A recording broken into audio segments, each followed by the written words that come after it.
ఇందాక మీకు 5 అధ్యాయం 7 వచనంలో ఆయనను యెహోవా కొరకు నేను ఎదురు చూచేదను, రక్షణకర్తగు నా దేవుని కొరకు నేను కనిపెట్టి ఉందును, నా దేవుడు నా ప్రార్థన ఆలకించును. ఇది ఒక గొప్ప విశ్వాసపు యాత్ర పని అన్నమాట. దేవునికి స్తోత్రం. ఈ విశ్వాస యాత్రలో దేవునికి మహిమ కలుగును గాక. గొప్ప కార్యాలు చేస్తున్న గొప్ప దేవుణ్ణి మనం కలిగి ఉన్నాం కాబట్టి రక్షణ మనకు ఆయన అనుగ్రహించున్నాడు. రక్షణ మన జీవితాలలోకి కావలసిన ప్రతి దాన్ని దేవుడు మన కోసం సిద్ధపరిచి ఆశ్చర్యకరమైన ఆయన యొక్క జీవితాన్ని, హల్లెలూయా, దేవునికి స్తోత్రం, ఎన్ని కార్యాలు ఎన్ని అద్భుతాలతో.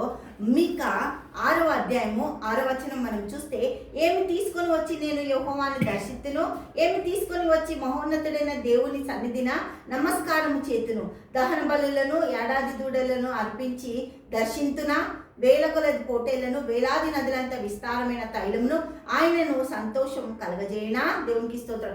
ఏం కలగజేస్తే ఏం తీసుకొని రావాలి? ఏం సన్నిధిలో నేను ఆయన కోసం ప్రార్థనను ఎత్తిపట్టేటప్పుడు నేను ఏం అడగాలి?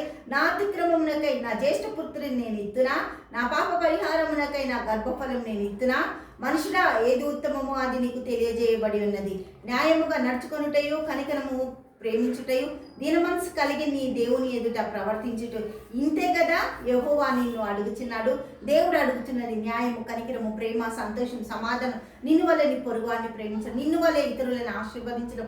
నీవే విధంగా జీవిస్తున్నావు అంతకంటే గొప్ప జీవితం ఇతరులు జీవించాలని నువ్వు ఆశకొనాలి. త్యాగపూరితమైనదే క్రైస్తవ జీవితం. ఈ యొక్క జీవితానికి కావాల్సిన ప్రతిదీ అనుకూలత చేయడానికి దేవుడు మన యొక్క జీవితాలకి ప్రతిదాన్ని సమకూర్చి నడిపిస్తున్న విధానాన్ని బట్టి దేవునికి మహిమ కలుగును గాక. ఈయన ఒకటే అంటున్నాడు, యెహోవా కొరకు నేను ఎదురు చూస్తున్నా, నా ప్రార్థన ఆయన సన్నిధిలో ఎత్తిపట్టినప్పుడు జవాబు పరలోకంలో నుంచి మన జీవితాలలోనికి రావడానికి ఆయన ప్రతి మార్గాలని సన్మార్గాలుగా చేస్తాడు. మనకు కావాల్సిన ప్రతిది కూడా ఆయన సమకూరుస్తాడు. దేవుడికి మహిమ కలుగును గాక. హల్లెలూయా.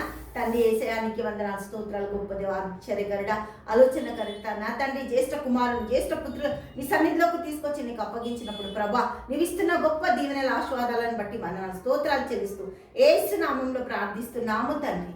ఆమేన్, ఆమేన్, ఆమేన్.